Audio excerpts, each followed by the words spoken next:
Knowledge of Mary's Balm has been passed down in folklore over the ages. The only place I could find details of the ingredients was the writing of Maria Valtorta in the volumes The Balm of the Man God. The writings describe the treatment of the husband Joseph. In the third volume, Mary mixes the herbs and produces the balm.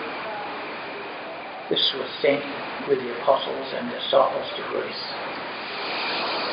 On the voyage, a storm threatened their boat. A sailor is seriously injured. The apostles applied Mary's balm to what appeared to be a mortal head wound. A miraculous cure took place. My immediate reaction on reading this: why isn't Mary's balm available now? That was some years ago, and Mary's Balm is available now.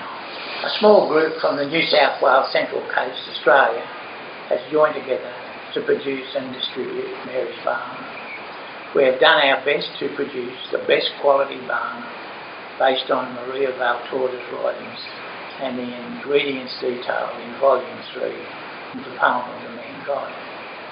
We ask in prayer that Mary bring those using her balm to the attention of the Son, requesting that their physical and spiritual suffering be eased or cured.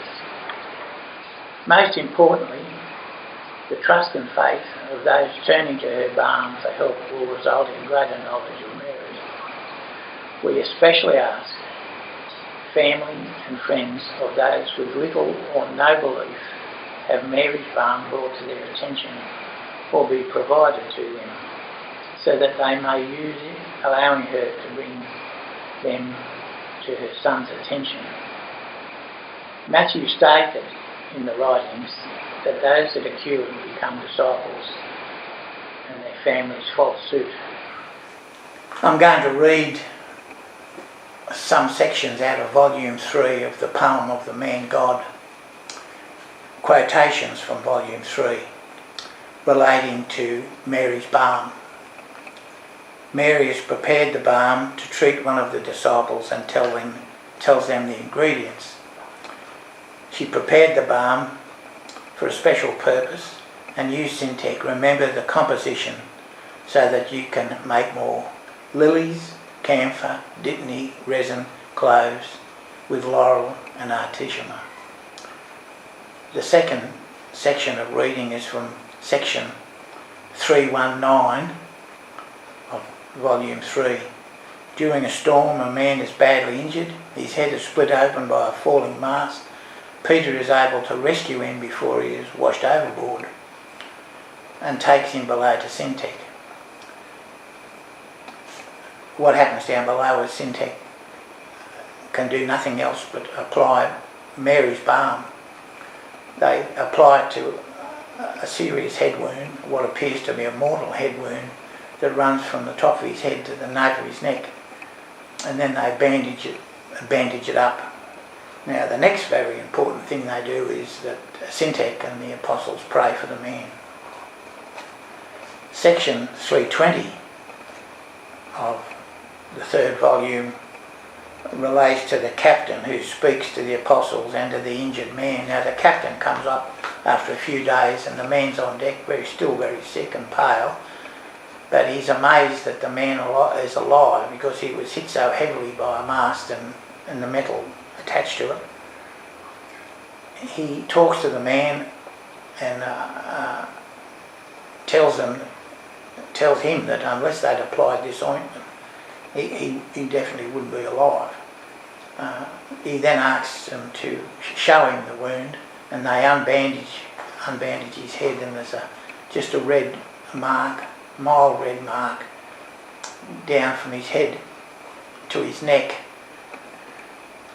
And the captain says, it's amazing, we thought you were lost. It's because of these people and their amazing ointments that you're alive. The next thing I want to talk about is testimonials of other people that believed in Maria's writings. And the first testimonial is from Mother Teresa. Father Leo a personal chaplain to Mother Teresa of Calcutta for 3 years, noticed that she always carried 3 books. One was her Bible, the other was a breviary, and he asked her what the third was, and she said it was the poem of the Man God by Maria Valtorta. He asked her what it was about, and she told him simply, read it. He asked her again what it was about, and she responded with the same answer, read it. Papal permission, Pope Pius XII. Maria Valtorta's visions are private revelations. To attain a papal order to publish her writings were presented to Pope Pius XII on April 3, 1947, who examined them for 11 months. His Holiness then summoned her spiritual directors to a special meeting in February 1948, in which he ordered the publishing before 3 priests, Father Romaldo, Father Milagori, and Father Corrado Berti. Very unusual for a pope to order the publications of such a work.